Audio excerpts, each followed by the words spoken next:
I'm your estate planning attorney, Jeannie Zhang. We handle estate planning and wealth management in all 50 states. Right. And I'm Katie Thompson. I also work at Springdale Law Group, located in Austin, Texas. And I also work with Jeannie as far as planning of your estate and wealth management in all 50 states. And today we have an exciting number of questions that we have been asked commonly by our clients. And I would love to be able to give you guys answers to some of the most common questions that people have about estate planning and wealth management. Great. So without further ado, let's get started. What is common law marriage and how is that related to estate planning? All right, so let's talk about that one. So in the state of Texas, owing to Texas's frontier history, there's still law in the books dealing with common law marriage. So in olden times, what common law marriage was used for is if you didn't have the time or money because you lived out in the middle of nowhere and you couldn't get to the church to go ahead and do your marriage, or you couldn't get into town to do your marriage. So you could become common law married in your homestead with a person. Now, so what that does in today's standards is if you've been in a relationship with a person for more than 7 years, if you have a series of joint bank accounts with that person, or if you have introduced that person as your spouse in public more than 3 times, that can be used to create what's called a rebuttable presumption.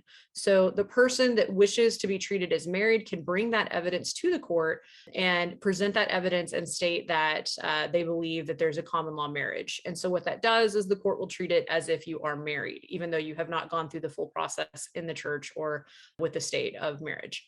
So it can be something that's important if you have a relationship with someone and you break up, because you can treat that as a divorce. It can also be used in estate planning, like we're talking about, because there's a certain percentage of property that goes to a legal spouse that doesn't go to a legal boyfriend or girlfriend or other significant other. And so in this particular case, what could happen is if you passed intestate, that significant other could go to the court and present the information as I've laid out in order to be treated as if they were married and be able to get that spousal percentage. In estate planning itself, as far as we're concerned, there are ways to get around common law marriage. So one of the ways to be able to do that is to be able to state in the will or living trust documents themselves that you're not married. So you would say, I insert my name here, a individual of sound mind and body over the age of 18. This is my will and testament. And then you would state an unmarried individual. So what that does is it shows that you didn't have that intent to be able to be in a common law marriage with that person. So that's one way that you can try to avoid the common law marriage situation. So that is very important for those couples that you fall in love with somebody and then you live together for many years, but you don't want to get married. And then in law or in the court, they might assume that the other party is your legal spouse. So if you don't have those documents in place, and if you get a lot of money from your parents, right, and if anything happened to you, then your legal spouse, someone that you have been living together for many years, but not your husband or wife, has the right to inherit your assets, right? Correct. So what it would do is it would apply the laws that the state of Texas has as far as intestacy or otherwise. And so one of the reasons to have a will, especially if you're in this sort of a situation, and this is a common situation for older individuals. So sometimes they've had a previous marriage, their partner has passed, and so they have a person to get remarried, right? Get that. Yeah, they don't want to get remarried, so they have a longstanding partner. And that's relatively common. Also in the Hispanic community, if you've been dating for a significant period of time, a lot of times you'll hold up the other person to be your spouse, and you may even exchange rings, or you'll call them your partner. But you're not married.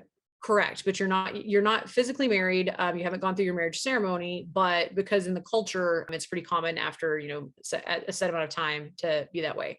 So one of the things that can happen is if that person who you've been living with for a period of time, who you have those common accounts with, or who you've held out as your spouse for X amount of time, what they can do if you pass is bring forward that information to make that presumption that they were your spouse. Now, as I said, it's a rebuttable presumption. So what that means is if evidence can be provided on your behalf that you were not married to that person, then it can defeat the presumption that they brought up with their evidence. So one of the ways to do that is by creating documents that state that you're not married and that you didn't have the intent to be married with that individual.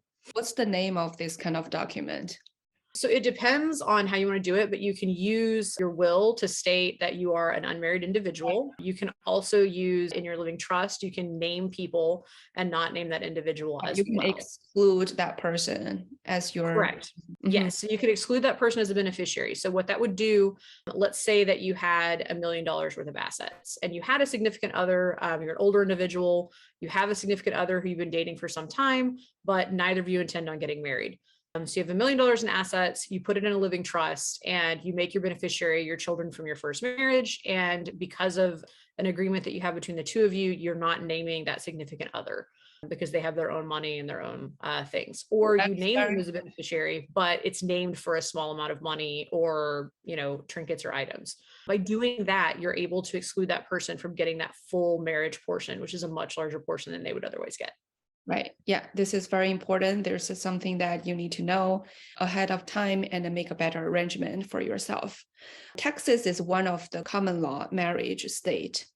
Is Mhm. there any other state that is common law? So there's 7 other states that are common law. The largest are Texas and California. So one thing to do before you make any estate planning is to check and actually see if your state is one of the 7 states that recognizes common law marriage and common law estateship, because it will vastly change how your assets are distributed once you pass.